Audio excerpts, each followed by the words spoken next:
I know I'm very late to the party. The show came out around 2010, it ended back in 2019, and the show already has a Teen Titans Go style reboot series in the works. Not to mention, there have been hundreds of reviews done about this show already, so why am I bothering with this show now?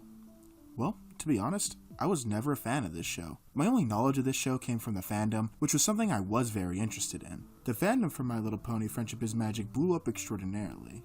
Its popularity is yet to be replicated to this day. So when the show was set to end, you would assume that it would go out with a massive bang. However, when the show ended, it ended in a whimper. As a matter of fact, I don't even hear anyone talk about the show ending until a few weeks after the finale aired. After the finale, I hadn't thought about this series at all, especially since people moved on to other shows surprisingly fast. But it wasn't until a certain show recently ended that made me think about that series again. When Steven Universe was set to end, it was a big deal. Everyone was talking about it, and its finale has gotten so much online attention.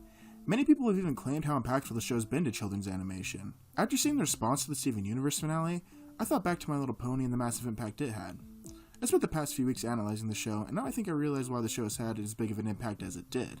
But please keep in mind, this analysis of the show and the My Little Pony series in general is from an outsider's point of view. I've done some research on the series, but I've never been a fan of it.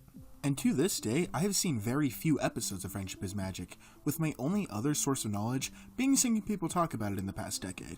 So I apologize if I do get something wrong or I misinterpreted some aspect of the series. This is purely in speculation from an outside view, so if I do miss any information or misinterpret something, feel free to correct me in the comments. Now, let's start things off with the original toy line from the 1980s that was revamped from its original incarnation, My Pretty Pony.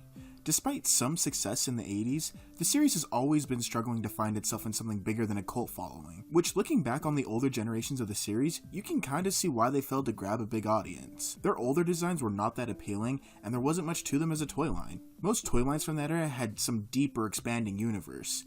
You can see why toy lines like Transformers or He-Man would catch on. However, My Little Pony never had such expanding stories. Even toy lines like Care Bears had more expanding lore than My Little Pony.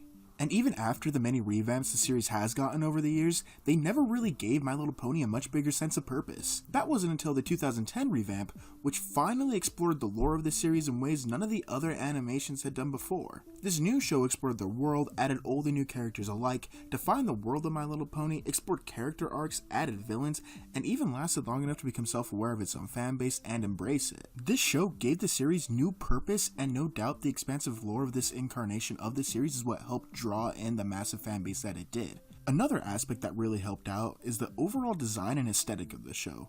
The series up to this point was very lackluster design-wise. They always looked a little too close to actual ponies, which I feel hindered it from attracting a bigger audience. However, that changed with the absolutely brilliant redesigns of the new series. Now, the ponies embraced a far more lovable, cartoony aesthetic, which was absolutely brilliant. I mean it when I say that this show's designs are without a doubt genius. Everything is so bright, colorful, and lovable. You could see the immense appeal of these designs from a mile away.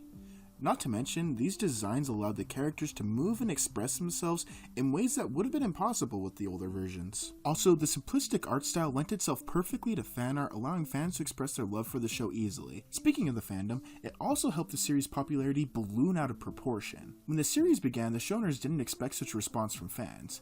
In fact, they only ever expected little girls and their parents to be watching the series.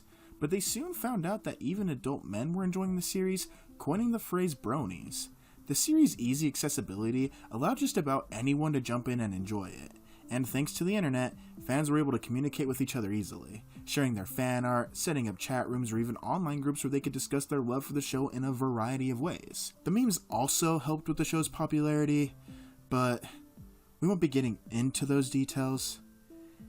And the final thing that really helped this show is its comfortability. Friendship is Magic is just an all-around feel-good show. The bright colors, quirky characters, fun adventures. No doubt this show helped many people through some hardships, which, considering the little epidemic going on at the time of this video, you can understand why some people may need a show like this.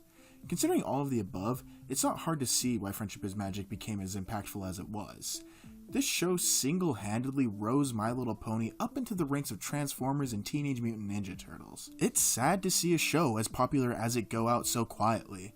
But even as someone who's never gotten into it, I'll still remember it for all of the people that it positively impacted.